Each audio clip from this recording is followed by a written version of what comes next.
So when we want to talk about what we call the intelligence quotient, the IQ, the normal IQ that we talk about every now and then. Yeah, the IQ. Okay, the IQ refers to it's the intelligence quotient. The word quotient, in a layman's meaning, or the ordinary meaning, or let's say the dictionary meaning of the word quotient, is the answer we get from division. Just like the answer we get from multiplication, we call it product. The answer we get from addition, we call it sum. The answer we get from subtraction, we call it the difference. So quotient is the answer we get from division. So when we talk about intelligence quotient, intelligence quotient is the ability of somebody to the ability and the speed at which somebody can obtain knowledge from a source, then the speed at which, or his ability to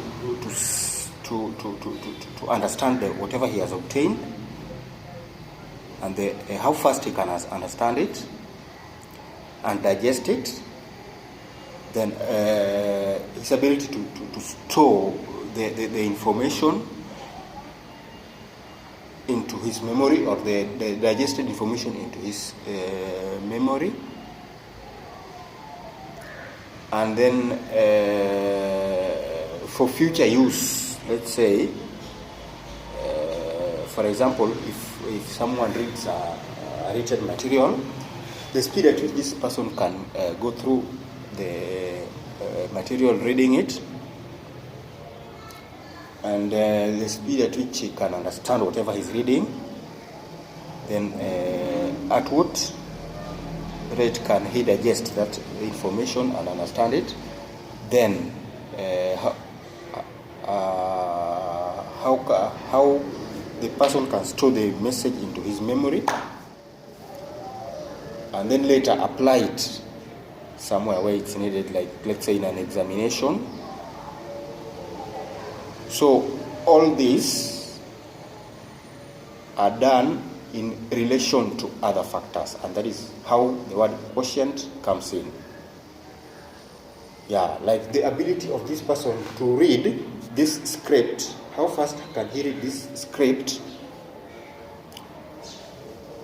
You must relate this to other factors, and that's how it becomes a quotient. Like, how fast can he read this? Okay, when you are looking at how fast the particular person can read this, you must first of all consider the age of this person. So the speed of reading this must be looked at in relation to his age, in relation to other factors also, like his background, his environment, and such things. So the IQ is the ability of somebody to obtain information from a source, to digest and understand this information, then to store it, then to later apply it. All this in relation to other factors, e.g. the age of the person in question, the physical environment, the conditions of living, and such other factors that may occur. So why did I actually decide to talk about this? Because everybody, almost everybody, all of us, we concentrate only on this IQ, particularly when bringing up our children. All of us only concentrate on this IQ, neglecting other cues, like we have what we call the emotional quotient. So the one we've talked of is intelligence quotient. Then we have a second one called the emotional quotient. Emotional quotient refers to how somebody responds to a received information. Yeah, okay, in relation, just as a reminder, we said all these questions must be calculated in relation to other factors. So you bring somebody news, maybe he's let's say like somebody watching football. These fans of football, I'm not one anyway, but you've seen fans of football. Somebody watches football, let's say he's an Arsenal fan. Then Arsenal scores. So this man shouts, this man can even jump up to the sky. So that is what we call emotional quotient. His emotional quotient is very low. Yeah, because you should train yourself so that your emotions, you can contain your emotions. Either in very happy moments or in very sad moments. So, failure to take into consideration this emotional quotient is what leads to things like, you see, the same football fans I talked about now. When he's an Arsenal fan, then he's watching football, then his team loses, he will even break the TV. Yeah, that is now what we call low emotional quotient. Someone who cannot contain his emotions. Then we have what we call the social quotient. Social quotient is the ability of somebody to make friends or to relate to other people in a new environment. How fast somebody can get or interact when he enters a new environment. How fast can he get into these people and the new people, and how fast can he interact with them? And then after interacting and making friends, then what is the ability of this person to retain this friendship for time? All this in relation to other factors like the age of the said person and whatever. So this is called the social quotient. The ability of a person to interact to interact with a new environment and new people, and how fast can he get into mingling with the new people, and then for how long can he retain this friendship? There are these people that they have friends today, tomorrow you meet them, different friends. So the ability somebody to make friends or to interact, and then the ability of the same person to retain this friendship. All this in relation to other factors like the age of the said person and other factors that may come in. That is what we call the social quotient. Then we have the fourth quotient called the first one was intelligence quotient. Then we went to emotional quotient. Then there was social quotient, and now we come to adversity quotient. Adversity quotient, this one mainly refers to how somebody, the immediate response of somebody to a distress or an adverse situation, a very paining situation, how somebody responds to adversities, a painful or a very tight or a very tragic situation. So this is where you find some people will run away from their families. There are these people that are very low in what we call adversity quotient.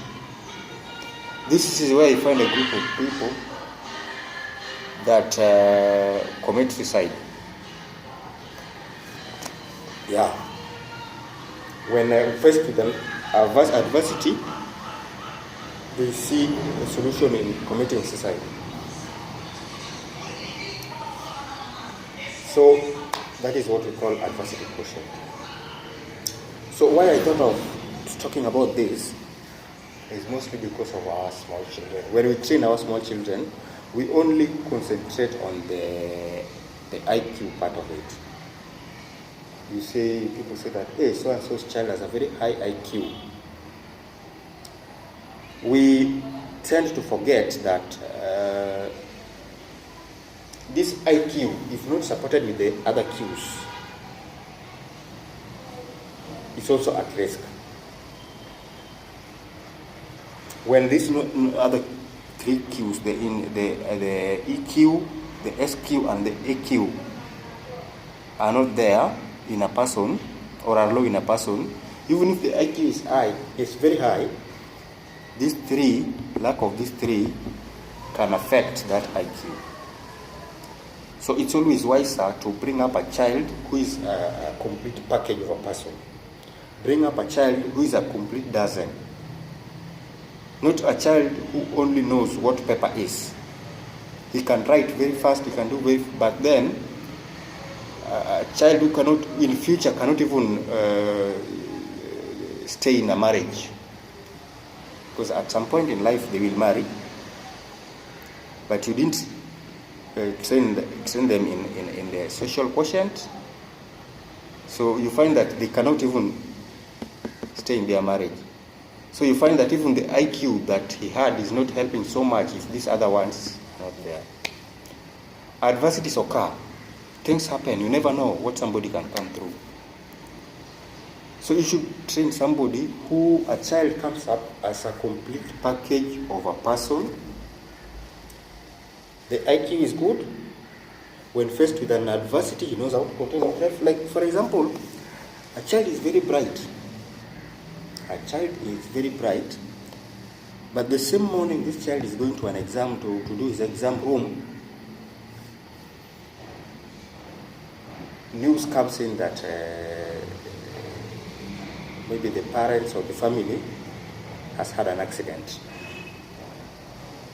a very tragic accident. So this child is in school, let's say a boarding school, is going to an exam room in the next 1 hour, but news has come in that the family has had an accident, a terrible accident. So this child has only been trained on the IQ. He's very sharp in the IQ, but not on these other IQs. If it was a child that was trained in adversity quotient, he knows how to manage and emotional quotient. He knows how to act on the situation. He knows how to differentiate. He knows how to say it's okay in an adverse situation, because it's always okay. So you train the child to always know that it's always okay. Let's leave this one. Let me go and handle this one first. Then we will come to this other one. But at this time, it's okay with this one. Nature will take care of this one. Let me go and do this one first. After this, then we'll come back to this one and see. So you can imagine if you train a child in IQ, he's very sharp in IQ, but doesn't have adversity. What will happen when the news comes in that his family has had a very tragic accident and is going to the exam room? What results do you expect? So that is why I tend to suggest that always try to train your children so that they come up as a full package of a person, as a dozen of a person, not just. Hope you understand what I mean there. Otherwise, That's enough for now. Thank you.